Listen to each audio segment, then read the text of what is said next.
Dear student, welcome to all. आज हम लोग स्टार्ट करने जा रहे हैं जीव विज्ञान क्लास 10th की, जिसमें हम लोग इसके पहले एनसीईआरटी क्लास हम लोग कर लिए हैं। थर्ड चैप्टर तक हमारी एनसीईआरटी क्लास कंप्लीट हो चुकी है।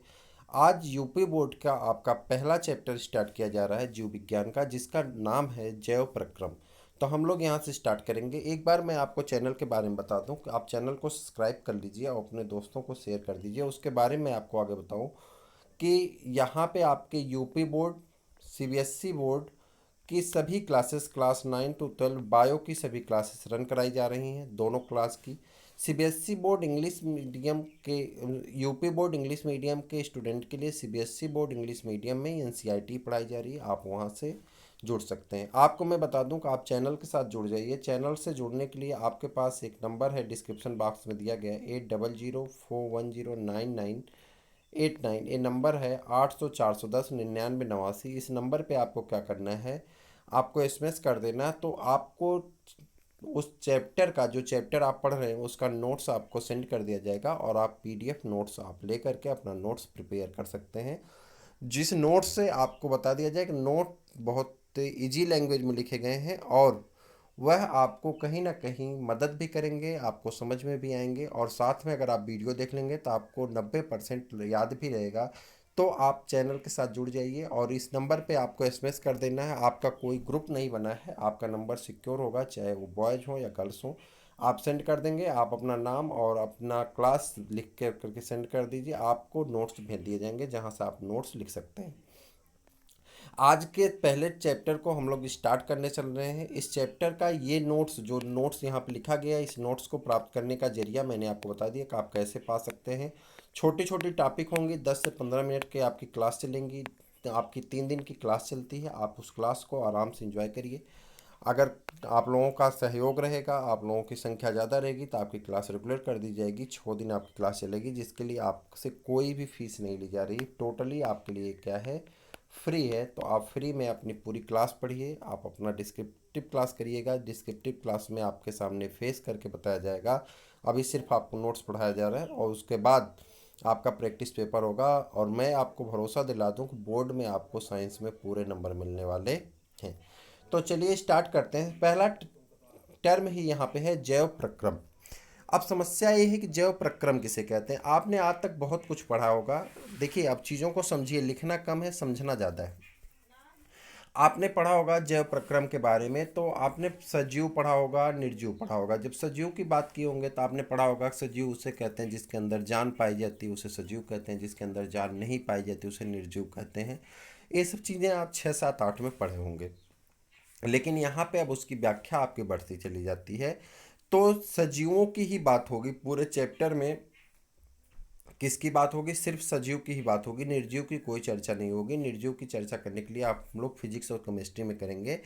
तो यहाँ पे सजीवों में सबसे पहली चीज़ जो शुरू होती है वो जैव प्रक्रम क्या होता है। अब जैव प्रक्रम का मतलब होता है कि एक जीवन जीने के लिए, जो जीवन आपका है, जो आपकी लाइफ है, इस लाइफ को जीने के लिए चाहे वो छोटा सा माइक्रोस्कोपिक ऑर्गेनिज्म हो। आपने पढ़ा होगा 9th में मोनरा किंगडम का, यानी प्रोटोजोआ होगा, असीम केंद्र की जिसे कहते हैं, या ससीम केंद्र की का कोई प्राणी होगा, जिसे आप क्या कहते हैं, अमीबा से लेकर के एलिफेंट तक, या अमीबा से लेकर के व्हेल तक कोई भी ऑर्गेनिज्म होगा। उस ऑर्गेनिज्म की लाइफ को जीने के लिए उसे कुछ न कुछ चीज़ों की आवश्यकता पड़ती, जैसे उसे सांस लेना पड़ेगा, उसे भोजन करना पड़ेगा, उसे अपने बॉडी की मरम्मत करनी पड़ती है, अपने सेल की रिपेयरिंग करनी पड़ती है। तो इन सभी चीज़ों के सम्मिलित समूह को क्या कहा जाता है, जैव प्रक्रम कहते हैं। यानी एक जीवन जीने के लिए जितने कार्य होते हैं उन सब के सम्मिलित स्वरूप को क्या कहते हैं, हम जैव प्रक्रम कहते हैं। तो यहाँ पे आपका डिफिनेशन में लिखी गई है, आपको ऐसे लिखना जैसे लिखा गया है, ऐसे आपको लिखते चलना है और उसको अंडरलाइन वगैरह आप कर लीजिएगा। तो जैव प्रक्रम आप लिखेंगे वे सभी प्रक्रम जो सम्मिलित रूप से, वे सभी प्रक्रम जो सम्मिलित रूप से जीवन जीने तथा अनुरक्षण, मतलब होता है जीवन की रक्षा करने के लिए आवश्यक हैं, जैव प्रक्रम कहलाते हैं। जैव प्रक्रम है। जैव प्रक्रम में क्या क्या आते हैं ये दिए गए हैं, जैसे कि जीवों में पोषण होता है। अब जीवो अपने भोजन की तलाश में अपना भोजन तो करेगा, जीवन जीने के लिए उसे ऊर्जा चाहिए। जिस ऊर्जा से उसकी क्या होगी, शरीर की वृद्धि होती है, उसकी कोशिकाओं की वृद्धि होती है, उसके कोशिकाओं का द्रव्यमान बढ़ता है और वो धीरे धीरे क्या होता है, बड़ा ऑर्गेनिज्म बनता चला जाता है। अपने जीवन के काम करना होता है, घूमना टहलना उड़ना रहना बैठना खाना पीना, ये सभी काम इवन जब आप सो रहे होते हैं तब भी आपके शरीर में अनुरक्षण का कार्य और आपके शरीर के आर्गन काम करते रहते हैं। आप सो रहे होते हैं, आपका भोजन पच जाता है, आप सो रहे होते हैं, आपकी सांस चलती रहती है, आप सो रहे होते हैं, यूरिन का फिल्ट्रेशन होता रहता है यानी पेशाब छनती रहती है। यानी आपके शरीर के वे सभी काम हो रहे हैं जो आपके जीवन को जीवित रखने के लिए ज़रूरी हैं। भले आप रेस्ट कर रहे हैं, आपके माइंड में थाट आ रहे हैं जिसे आप ड्रीम्स के रूप में देखते रहते हैं, तो कहीं ना कहीं ये चीज़ें आपके जीवन जीने के लिए ज़रूरी होती हैं। तो इन सब के लिए क्या चाहिए, एनर्जी चाहिए, ऊर्जा चाहिए। अगर ऊर्जा नहीं होगी तो फिर आप वो काम आसानी से नहीं कर पाते हैं। उस काम को करने के लिए आपको किसकी आवश्यकता है, ऊर्जा की। और यहाँ पे ऊर्जा ऐसा नहीं कि प्लग लगाया आप चार्ज हो गए और काम करने लगे। ऊर्जा कहाँ से आती है, भोजन से आती है। और उसी भोजन को करने के तरीकों को क्या कहते हैं, पोषण कहते हैं। यानी सभी जीव क्या करते हैं, पोषण करते हैं। क्लियर हो गया, ये बात समझ गए आप।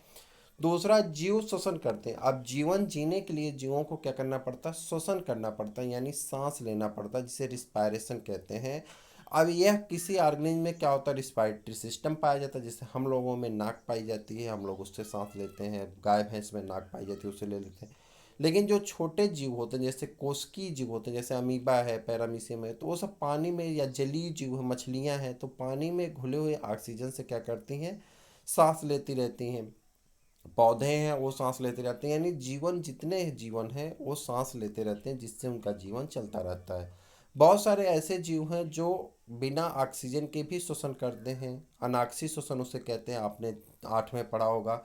ऑक्सी श्वसन और अनाक्षी श्वसन। ऑक्सी श्वसन किसे कहते हैं, जिसमें ऑक्सीजन की आवश्यकता पड़ती है। अनाक्षी श्वसन किसे कहते हैं, जिसमें ऑक्सीजन की आवश्यकता नहीं होती है। तो कह रहा है कि अनाक्षी श्वसन भी आपने पढ़ा होगा। अनाक्षी श्वसन करने वाले कुछ बैक्टीरिया होंगे, आपने अपने घरों में देखा होगा सिरका बनते हुए, फर्मेंटेशन, तो वो किससे होता है, अनाक्षी श्वसन करने वाली बैक्टीरिया के द्वारा किया जाता है। जीव वृद्धि करते हैं। अब जीव जब ऊर्जा ले लेंगे, भोजन ले लेंगे, तो उनकी कोशिकाओं की वृद्धि होती है। वृद्धि दो प्रकार से होती है, एक तो संख्या में बढ़ जाना, कोशिकाओं की संख्या बढ़ जाना, और कोशिकाओं का द्रव्यमान बढ़ जाना। तो कोशिकाओं की संख्या बढ़ना, उससे भी उनकी साइज बढ़ जाती है। कोशिकाओं का द्रव्यमान बढ़ना, उससे भी उनकी साइज की वृद्धि हो जाती है। जीवों में विसरण पाया जाता है। विसरण का मतलब होता है जीव में कोशिकाओं में द्रव्य का आदान प्रदान होता रहता है। जैसे आप भोजन करते हैं तो भोजन आपके पेट में जाता है, लेकिन उसकी ताकत, जो भोजन की ताकत होती है, वह ऊर्जा आपके पैर में भी मिलती है, आपके दिमाग में भी मिलती है, आँख में, कान में, नाक में, हर जगह मिलती है। जिससे आप क्या कर सकते हैं, चल सकते हैं, घूम सकते हैं, फिर सकते हैं, खा सकते हैं, पी सकते हैं, आप सुन सकते हैं, देख सकते हैं। तो जो ऑर्गन काम कर रहे होते हैं, जो अंग ये काम कर रहे होते हैं, उसे ऊर्जा की आवश्यकता पड़ती है। और आपकी ऊर्जा कहाँ है, पेट से सभी कोशिकाओं तक ब्लड द्वारा पहुंचा दिया जाता है। तो इसे क्या कहते हैं, विसरण। कुछ तो सोख करके चले जाते हैं और कुछ ब्लड के द्वारा पहुंचाया जाता है, उसे क्या कहते हैं, विसरण यानी परिवहन कहते हैं। जीव उत्सर्जन करते हैं। अब क्या होता है, जब आप जो भोजन करते हैं, जो वो आपके शरीर में धीरे धीरे क्या होता है कि बहुत सारे विषैले पदार्थ इकट्ठा होने, जैसे कार्बन डाइऑक्साइड आप सांस में निकाल देते हैं। पसीना, गर्मी के दिनों में आपको पसीना होता है ना, तो पसीना स्वीट कहते हैं। तो ये क्या होता है कि आपके शरीर में वेस्ट पदार्थ है, खराब पदार्थ है, तो इसे आपके शरीर पे त्वचा द्वारा निकाल दिया जाता है। यूरिया यानी यूरिन जिसे कहते हैं, पेशाब। पेशाब आपके शरीर द्वारा निकाल दी जाती है। अगर वो शरीर में इकट्ठा हो तो उससे ब्लड यूरिया बढ़ेगी और इंसान की मौत हो सकती है। तो ये सभी चीज़ें जो हमारे शरीर के लिए क्या है, नुकसानदायक है, हानिकारक है, उसे शरीर से बाहर निकालने की क्रिया को क्या कहते हैं, उत्सर्जन कहते हैं। इन सभी टॉपिक को हमें आगे एक एक करके पढ़ना है। तो सबसे पहले हम लोग किसको पढ़ेंगे, पोषण को। आप चैनल के साथ जुड़ जाइए, अपने दोस्तों को क्या करिए, शेयर कर दीजिए, क्योंकि जितने ज़्यादा लोग रहेंगे उतने पढ़ने में आनंद आएगा, उतने अच्छा आपका कंपटीशन होगा और उतने ज़्यादा आपको नंबर मिलेंगे। वीकेंड आपका टेस्ट भी डिजाइन किया जाएगा। जब जितने ज़्यादा लोग रहेंगे तो उसमें टेस्ट देने में अभी आपको आनंद आएगा, क्योंकि उनसे कंपटीशन में आपकी प्रिपरेशन अच्छी हो जाती है। भोजन के ग्रहण से लेकर के कह रहा है, पोषण किसे कहते हैं। पोषण से पहले आपको एक शब्द समझना पड़ेगा, पोषक तत्व। पोषण से पहले आपको क्या समझना होगा, पोषक तत्व। अब बात आती है पोषक तत्व किसे कहते हैं। कहते हैं जैसे हम भोजन करते हैं तो हमको कोई ना कोई पोषक तत्व खाना पड़ता है। तो पोषक तत्व 6 प्रकार के होते हैं। हालांकि छह प्रकार के होते हैं, लेकिन छह में ऊर्जा नहीं पाई जाती। जैसे पहला है कार्बोहाइड्रेट। अभी कार्बोहाइड्रेट कहाँ से मिलता है? चावल से मिलता है, गेहूं से मिलता है, ठीक है।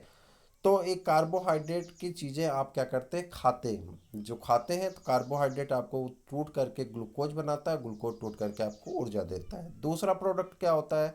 तो दूसरा प्रोडक्ट जो आपका होता है वो कौन सा होता है? प्रोटीन। प्रोटीन के लिए आप क्या खाते हैं? दाल खाते हैं, दूध पीते हैं, अंडा खाते हैं, मीट खाते हैं।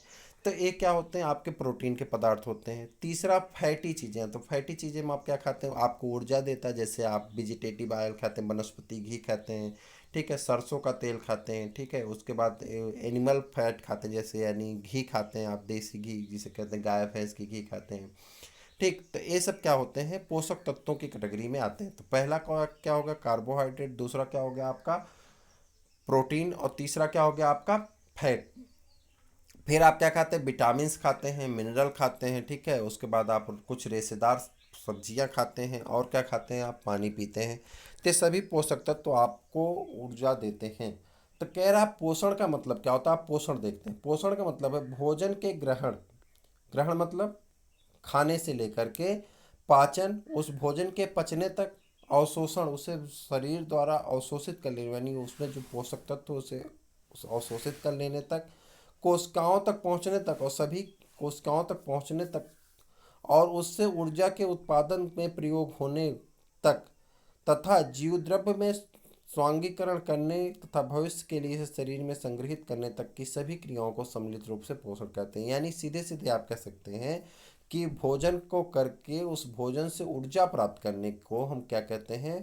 पोषण कहते हैं। आप ऐसे लिख सकते हैं इसे कि भोजन ग्रहण करने से लेकर के भोजन से ऊर्जा प्राप्त करने तक की सभी विधि को सम्मिलित रूप से पोषण कहते हैं। हमने इस तरह से सबको इसलिए लिख दिया कि हम वहाँ से आपको समझा सकें। आप इसको एक लाइन में लिख लीजिए, फिर से हम बोल दे रहे हैं, आप सुन लीजिए कि भोजन के ग्रहण करने से लेकर के उसके कोशिका में ऊर्जा उत्पादन तक के समस्त क्रियाओं को क्या कहते हैं? पोषण कहते हैं।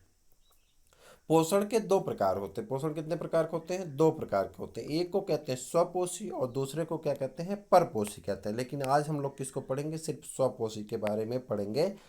तो स्वपोषी ऐसे जीव सॉरी ऐसे जीव जो अकार्बनिक यौग को, ऐसा यौगिक जो जिसमें कार्बन के तत्व नहीं है, अकार्बनिक यौग को कार्बन डाइऑक्साइड, जल तथा प्रकाश के माध्यम से अपना भोजन स्वयं बनाते हैं। कह रहा है ऐसे जीव जो अकार्बनिक तत्वों यानी पानी, कार्बन डाइऑक्साइड, पानी तथा सूरज के प्रकाश के माध्यम से अपना भोजन स्वयं बनाते हैं, उन्हें हम लोग क्या कहते हैं? स्वपोषी कहते हैं। तथा यह क्रिया क्या कहलाती है? स्वपोषण कहलाती है। कह रहा है ऐसे जीव जिन्हें अपना भोजन बनाने की क्षमता होती है, वो कच्चे पदार्थ के रूप में अकार्बनिक तत्वों को, कार्बन डाइऑक्साइड को, जल को लेते हैं और सूरज की उपस्थिति में अपना भोजन बना लेते हैं, खुद से बना लेते हैं। उन्हें हम लोग क्या कहते हैं? स्वपोषी कहते हैं। और उस क्रिया को क्या कहते हैं? स्वपोषण कहते हैं। उदाहरण है कौन? हरे पौधे। यहाँ पे हरे बढ़ा लीजिए। हरे पौधे, सभी हरे पादप और कुछ जीवाणु, सभी हरे पादप और कुछ जीवाणु। कह रहा है स्वपोषण दो प्रकार के होते हैं। स्वपोषण कितने प्रकार के होते हैं? दो प्रकार के होते हैं। प्रकाश संश्लेषी पोषण, ऐसे पौधे जो प्रकाश की उपस्थिति में अपने भोजन को बनाते हैं उसे क्या कहते हैं? प्रकाश संश्लेषी कहते हैं। और ऐसा जो कि रसायन का संश्लेषण करते हैं उसे क्या कहते हैं? रसायन संश्लेषण पोषण कहते हैं। तो चलिए प्रकाश संश्लेषण पोषण में पढ़ते हैं। हरे पौधे अधिकतर शैवाल और कुछ जीवाणु भोजन, प्रकाश व क्लोरोफिल की उपस्थिति में,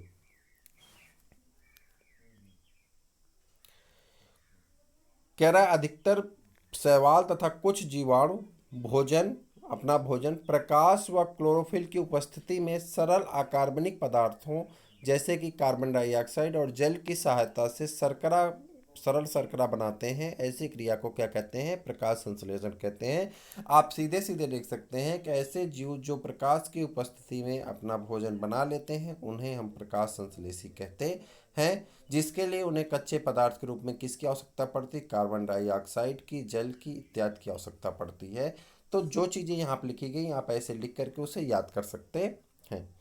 प्रकाश संश्लेषी पोषण, दूसरा कौन है, रसायन संश्लेषी पोषण के बारे में देखते हैं। रसायन संश्लेषी पोषण किसे कहते हैं? कुछ जीवाणु ऐसे बैक्टीरिया हैं, ऐसे जीवाणु हैं जो सरल कार्बनिक यौगिकों के में ऑक्सीकरण से उत्पन्न ऊर्जा का उपयोग करके अकार्बनिक पदार्थों से अपना कार्बनिक भोजन बनाते हैं। कह रहा ऐसे जीवाणु जो सरल कार्बनिक यौगिकों के ऑक्सीकरण से यानी ऑक्सीजन की उपस्थिति में उनके टूट जाने से उत्पन्न ऊर्जा, जो ऊर्जा उत्पन्न होती है उससे अपना भोजन बना लेते हैं, इससे जीवाणुओं को हम क्या कहते हैं?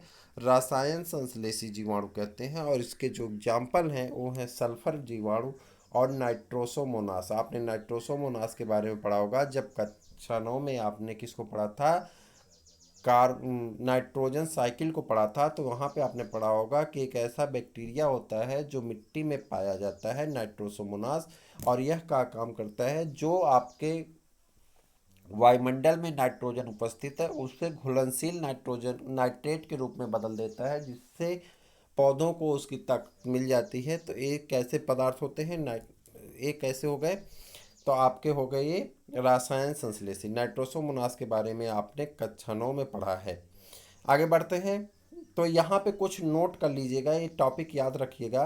पौधे जब क्या होता है, जो पौधे अपना भोजन बना लेते हैं तो पौधों को भोजन बनाने के बाद उन पौधों को जितना यूज करना होता है उतना तो यूज कर लेते हैं। अब पौधे बेचारे फ्रिज भी नहीं रखे हैं, उनके पास कूलर स्टोर करने का और कोई आइटम भी नहीं है जहाँ वो स्टोर करने, कोल्ड स्टोरेज भी नहीं बनवाए हैं। तो ऐसी स्थिति में बेचारे क्या काम करते हैं? अपने भोजन को दूसरे अवस्था में बदल देते हैं। जैसे क्या होता है कि आपके घर जैसे मान लीजिए कि अचार बनता है, तो अचार जब बनता है तो उस अचार को क्या काम करते हैं? आप उसमें तेल मसाला लगा देते हैं जिससे वो सड़ता नहीं है। और ये सब केमिस्ट्री में हम लोग पढ़ेंगे क्यों नहीं सड़ता है, क्या क्रिया होती है। तो सड़ता नहीं है, और जब सड़ता नहीं तो उसी उसी अचार को आप साल भर, 2 साल, 6 महीने, 1.5 साल खाते हैं। तो कंडीशन ये डिपेंड करती है कि आखिरकार उसमें ऐसा क्या हो गया था कुछ सड़ गया, जबकि सुबह की बनी हुई दाल शाम तक खराब हो जाती है। तो वही चीज़ होती है, उसको परिवर्तित कर दिया जाता है दूसरे फॉर्म में। उसी तरह से पौधे भी अपने ग्लूकोज को क्या काम करते हैं? स्टार्च के रूप में, मंड स्टार्च के रूप में क्या करते हैं? रूपांतरित करके उसे संग्रहित कर लेते हैं, इकट्ठा कर लेते हैं, जो उन्हें ऊर्जा देने का काम करता है। बाद में इसी स्टार्च को हम लोग खाते हैं। बाद में इसी स्टार्च को चाहे पत्ती में स्टोर होता है, चाहे फल में स्टोर होता है, चाहे फ्रूट में या जड़ में, तो हम उसी को खाते हैं। लेकिन जंतुओं में क्या होता है, जब हम लोग ज़्यादा ग्लूकोज खा लेते हैं, फ्री का मिलता है खाना तो बहुत ज़्यादा खा लेते हैं, तो ऐसी स्थिति में क्या होता है, ग्लूकोज हमारे शरीर में बढ़ जाता है और हम काम उतना तो करते नहीं, ग्लूकोज यूटिलाइज हो। ऐसी स्थिति में ग्लूकोज इकट्ठा होने लगता है। तो इससे हम लोग क्या काम करते हैं? ग्लाइकोजन के रूप में तोड़ देते हैं, और ग्लाइकोजन हमारे शरीर में इकट्ठा रहता है। यानी आपसे पूछा जाएगा कि जंतु अपने भोजन को किस रूप में इकट्ठा करते हैं, तो आप कहेंगे ग्लाइकोजन के रूप में। और पौधे किस रूप में इकट्ठा करते हैं, तो आप कहेंगे स्टार्च यानी मंड के रूप में इकट्ठा करते हैं। तो मुझे उम्मीद है कि वीडियो आपको पसंद आया, आप नोट्स लिख लेंगे। बहुत धीरे धीरे हमने किया है। चैप्टर समाप्त होने के साथ यानी एक टॉपिक आपकी कंप्लीट हो जाएगी, इसकी क्या कहते हैं, पोषण वाली पूरी टॉपिक कंप्लीट हो जाएगी। कहाँ तक? ह्यूमन में, मनुष्य में पाचन जब कंप्लीट हो जाएगा तो वहाँ तक का आपको नोट्स भेज दिया जाएगा। तब एक एक पन्ने का नोट्स आपको रोज नहीं भेजा जाएगा। आप इसको लिख सकते हैं तो आप लिख लीजिए, अपने दोस्तों को शेयर कर दीजिए और जुड़ जाइए। जितना जल्दी आप लोग जुड़ जाएंगे उतने जल्दी आपकी क्लास को और बेहतर बना दिया जाएगा। आपको डिस्क्रिप्टिव क्लास भी दे दी जाएगी जिससे आपको तैयारी में मदद होगा। अब जून चल रहा है, जल्द से जल्द अगर आप बैच नहीं बना लेंगे तो आपके लिए कहीं ना कहीं, मेरे लिए भी आपके लिए भी, दोनों लोगों के लिए नुकसानदायक है, क्योंकि हम विवश होकर के क्लास हो सकता है पूरा ना खींचे। तो आप अपने दोस्तों को शेयर कर देंगे तो आपकी पूरी क्लास चलेगी, आपको नोट्स पूरा मिलेगा, आपको किसी प्रकार की कोई समस्या नहीं होगी। आप चैनल से जुड़ने के लिए यहाँ पर नंबर नीचे डिस्क्रिप्शन में दिए गए हैं, 800 410 99 89। आप जुड़ जाइए, आपको सभी PDF नोट्स के भेज दिए जाएंगे और प्रैक्टिस सेट आपका इसी होगा। आपका टेस्ट भी इसी व्हाट्सएप ग्रुप पे आपका टेस्ट लिया जाएगा। तो इन्हीं सब के साथ हम विदा लेते हैं, फिर हम मिलते हैं किसी और वीडियो में। तब तक के लिए इजाज़त दीजिए। जय हिंद।